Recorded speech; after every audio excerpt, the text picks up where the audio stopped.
Germany में 13 साल मेहनत करने के बाद एक पाकिस्तानी जब डिपोर्ट होकर वापस पाकिस्तान आया, तो घर वालों से आके उसने पूछा कि मैं बिजनेस करना चाहता हूँ, मेरे पैसे किधर हैं। तो उन्होंने आके काका केड़े पैसे। उसके बाद फिर क्या हुआ, ये भी हम आपको इस वीडियो में हम बताएंगे, और साथ इस वीडियो में एक लेसन भी है कि ये गलतियां जो इस आदमी ने की थी, बैरून मुल्क रहने वाले, क्या वो गलतियां तो नहीं कर रहे, क्या वो ऐसी हरकतें तो नहीं कर रहे जो कल को उनके लिए प्रॉब्लम्स, बल्कि उनके लिए क्या पूरी फैमिली के लिए प्रॉब्लम्स का बायस बन सके।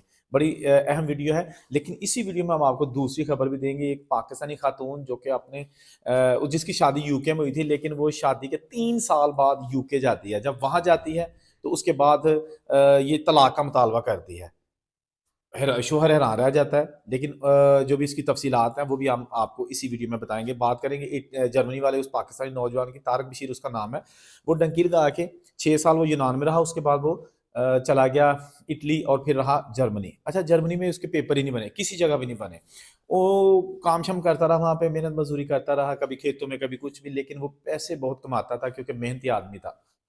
उसने अपने घर वालों को पैसे भेजना शुरू कर दिए, सारे पैसे, क्योंकि उसे पता था कि मैं इलीगल हूँ और पकड़ा गया तो सारे पैसे जाते रहेंगे। और बेहतर यही है कि जैसे भी है, अब जो इलीगल बंदा होता है ना, वो डायरेक्ट पैसे उस तरीके से नहीं भेज सकता जो लीगल भेजता है, क्योंकि इसका पासपोर्ट भी एक्सपायर हो चुका था और बड़ी चीज़ें। लेकिन बहरहाल ये पैसे पाकिस्तान भेजता रहा, पाकिस्तान भेजता रहा, कोशिश करता रहा, कभी कोई शादी कर लूँ या कभी किसी ज़रिए को मुझे स्पॉन्सर कर दे, लेकिन हालात ऐसे थे कि इसको किसी ने नहीं सँभाला। इसके 4 भाई थे पाकिस्तान में, 5वां भाई ये था और इनकी 2 बहनें थीं। माँ-बाप ये अभी हयात थे।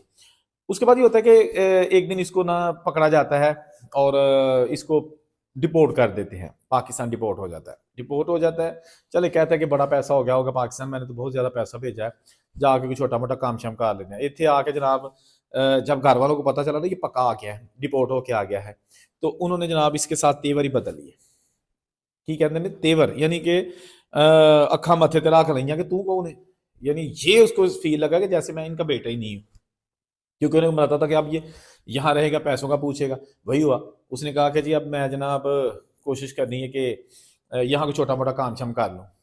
घर वालों ने बहाने बहाने से कहा कि नहीं तू दोबारा ट्राई कर, बाहर टुर जा, इतने की है भुख नहीं रही। वो कहता है कि नहीं नहीं बाहर मैं बड़ी कर ली हूँ, मेरे को बाहर पहले नंबर पे जाया नहीं जाएगा, और दूसरा ये कि मैं यहाँ ही कोई कर लेता हूँ, कोई दुकान वगैरह कुछ मैं कर लेता हूँ, मुझे अब बाहर नहीं जाना। तो उन्होंने कहा कि भाई यहाँ कुछ कर रहे तो उसके लिए पैसे चाहिए। तो उसने कहा पैसे मैंने बहुत सारे भेजे हैं। जब अब्बे की तरफ देखा तो अब्बे ने सर नीचे किया हुआ था, अम्मा की तरफ किया था, अम्मा ने भी साइड एक साइड पे कर लिया सर।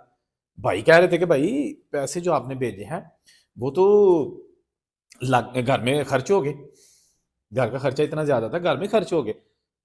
उसने कहा कि मुझे ये भी पता चला कि आप लोगों के एक एक दो दो प्लॉट भी हैं, यानी कि आपकी अपनी जाती प्रॉपर्टी मौजूद है। तो मेरी बारी आई तो जनाब घर च लून मर्चा खा दी गई, रोटी टुकर खा लिया। ऐसे नहीं होगा। वही हुआ जनाब, इनकी आपस में बहुत ज्यादा जनाब प्रॉब्लम बन गई, मामला अदालत तक चला गया। अदालत में अभी जेर समाअत ये मतलब मुकदमा चाह रहा है। लेकिन ये वो बंदा है, या इस तरह के और भी बंदे हैं जो आंखें बंद करके बैरून मुल्क कंबाइन फैमिली में सारे पैसे भेज देते हैं। अपनी रोटी के लिए भी पैसे शायद थोड़े रखते हो, लेकिन वो भेज देते हैं सारे। ज्यादा दो चीजें हैं, एक तो ये होता है कि यार अब्बा की आखेगा कि मुंडा साडा पैसे निकालता या थोड़े कलर लग पे, और दूसरा ये होता है कि यार मैं इलीगल हूं तो चले सारे पैसे पाकिस्तान चले जाए। अब इसके ज़हन में क्या था वो मुझे नहीं पता, लेकिन बहरहाल इसने सारे पैसे भेज दिए। और अब जनाब ऐसा है कि ये एक दूसरे के खून के प्यासे हो गए। ये बंदा माँ बाप को भी नहीं बुलाता, दूसरे भाई इसको नहीं बुलाते कि ये पैसे मांग रहा है, हिस्सा मांग रहा है। यही मैं कहता हूं कि आप घर वालों की जरूर खिदमत किया करें, लेकिन अपना थोड़ा सा बैंक बैलेंस साइड पे रख लें। ये कोई बुरी बात नहीं है भाई, जेड़ा वड्डी फैमिली दे पैसे तुझे घालते हो ना, सारे खाते जाते हैं। ठीक है ना। हर बंदा जो उस घर में होता है वो अपनी अपनी जेबें साइड पे रखी होती हैं, और जो बाहर वाले की कमाई आती है उन्होंने रगड़ा देते हैं। सॉरी, मैं किसी एक बंदे के खिलाफ नहीं, हो सकता कि अच्छे लोग भी हो, तो हर बंदा ऐसा नहीं होता। कुछ लोग ऐसे भी होते हैं कि वो जनाब बेचते हैं लेकिन उनके पैसे महफूज रहते हैं। तो बहरहाल ये मैं इसलिए आपको बता रहा हूँ कि मर्जी आपकी, कोई किसी का दुश्मन नहीं होता, लेकिन पैसा दुश्मन बना देता है। तो आप कोशिश किया करें कि जरूर घर वालों को भेजें, एक बजट बना लें कि यार मैंने हर महीने इतने घर वालों को पैसे भेजने हैं, क्योंकि घर जिन्ने भी घलोगे खूह खाता जाएगा। जिन्ने तुम 6 लाख रुपया महीने का घर भेज लो कल के, जो ਤੁਹਾਨੂੰ कोई पैसा लभेगा मैनू फड़ ले। ठीक है ना। तो ये बाकी आपकी अपनी मर्जी, ये वो चीजें हैं कि जो अभी सामने आई थी, मैंने कहा आपके साथ शेयर कर दूं। दूसरी खबर, एक पाकिस्तानी आदमी ने शादी की यहाँ पर, और लड़की जो है ना वो काफी मजहबी घराने से थी। ये आदमी उसको उसने बुला लिया। जब ये खातून जाते जाते इसको 3 साल लग गए, अभी इनका बच्चा कोई नहीं था। 3 साल बाद ये यूके जाती है, तो यूके जाके देखती है, तो कुछ दिनों बाद इसे पता चलता है और ये देखती है कि मेरे जो हस्बैंड का अपना स्टोर है जिसपे वो मतलब चीज़ें, ये घरेलू अशिया बेचते हैं, तो उसमें वो शराब भी बेचता है। अच्छा, ये लड़की जो, इसे पता था कि शराब का कारोबार जो है ना नहीं करना चाहिए। अब मतलब उसने ज़हन में ये पक्का बनाया हुआ था, उसे पता था क्योंकि वो मज़हबी लिहाज से काफ़ी जो है ना वो इस चीज़ को जानती थी। उसने अपने हस्बैंड से कहा, घर वालों से भी मशवरा किया कि जो इसने बताया हुआ था कि मेरा स्टोर है, लेकिन अम्मा उसमें स्टोर में तो सब्जियाँ भी हैं, खाने-पीने की चीज़ें भी हैं और शराब भी है। तो इसके बाप भी थोड़ा सा सख्त किस्म का आदमी था, उसने कहा कि नहीं, उसे कहो कि शराब वाला आदमी की कमाई हराम होती है। अब इनकी आपस में ये चीजें चलती रही कि ये वो बंदा कहता है भाईजान तुसी बसना है तो बसो, ए काम मैं नहीं छड़ना, सारी दुनिया यहाँ पे स्टोर कर रही है और सारी दुनिया ने छोड़ दिया, मैं तो नहीं छोड़ूंगा इसको। अच्छा, उनके जो आपस में इस तरह के जो रिलेशंस है ना वो इतने खलश उसमें पड़ना शुरू हो गई कि वो जनाब खातून कहती है कि नहीं, फिर अगर ऐसा है तो मैं उस आदमी के साथ नहीं रह सकती जो इस तरह का शराब का काम करता है, यानी कि जो हराम की कमाई है, बकौल उस खातून के कि मैं नहीं रह सकती। अच्छा, बड़ी पैचअप करने की कोशिश की दोनों फैमिलीज में, लेकिन पैचअप ना हुआ और अब जनाब उस खातून ने जो है ना इस हस्बैंड को छोड़ दिया, सेपरेशन तो इख्तियार कर ली है, तलाक फाइल कर दी है। वो कह रहा है कि जी मेरा कारोबार ही यही है, मैं तो कर रहा हूँ जब से मैं यूके आया हूँ, तकरीबन कोई 18-20 साल पहले।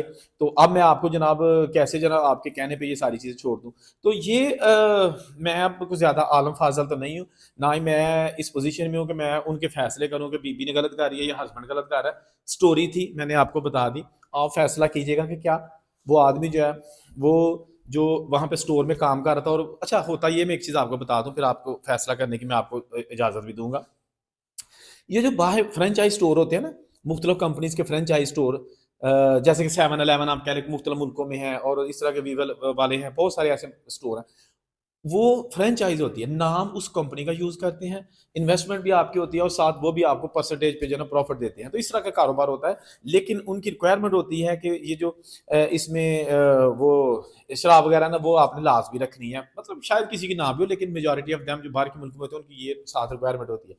तो आप ये नहीं कह सकते नहीं भाई जब मैं मुसलमान अब बाकी चीज़ें में बेचेंगे, शराब मैं नहीं रखनी, आपको रखनी, वरना आपको वो कैंसिल कर देंगे, आपकी वो ऑनरशिप स्टोर जो है ना वो कैंसिल कर देंगे। तो अच्छा, अब जनाब ये बंदा जो है ना कह रहा था कि मैंने ये नहीं छोड़ना क्योंकि मेरी ये मेहनत है सारी, मेरा बिजनेस है, मेरा रोजगार है। खातून कह रही थी कि अगर तू है नहीं छड़ना फिर मैंने छाड़ दे, और उसने फिर इस खातून को छोड़ दिया या खातून ने अपने हस्बैंड को छोड़ दिया। इसमें कमेंट की आपकी जरूरत है, मैं एक नाकस मेरी अकल है, आप बताइएगा कि इसमें कसूर किसका है, गलती उस आदमी की है, या तो उसको चाहिए था पहले ही बता देता कि मेरा ये काम है। लेकिन चले उसने जनरल सा बताया होगा, अब कितनी डिटेल में कोई भी नहीं बताता, या वो खातून किया कि जिसने कंप्रोमाइज नहीं किया या जो कुछ भी है। तो बड़ा कॉम्प्लिकेटेड सा मसला है, आप इसमें ज़रूर बताइएगा और न्यूट्रल होकर बताइएगा, ठीक है ना। हमें किसी की पर्सनल आइडेंटिफिकेशन जाहिर करने की ज़रूरत नहीं है, ये अल्लाह का और उनका मामला है। लेकिन मसला ये है कि ये एक अजीब सा मेरे ख्याल में ये वाक़या हुआ है, इससे पहले मैंने कभी इस तरह की कोई चीज़ नहीं सुनी। लेकिन ये भी चले सुन लिया है, कोई क्राइम स्टोरी आ गई, कभी कुछ आ गया, लेकिन ये जो फैमिली एक मैटर था, ये पहली बार आया है। तो सोचा आपके साथ शेयर कर दें, जहाँ रहे खुश रहें और ज़ेब इजाज़त दीजिए, अल्लाह हाफ़िज़।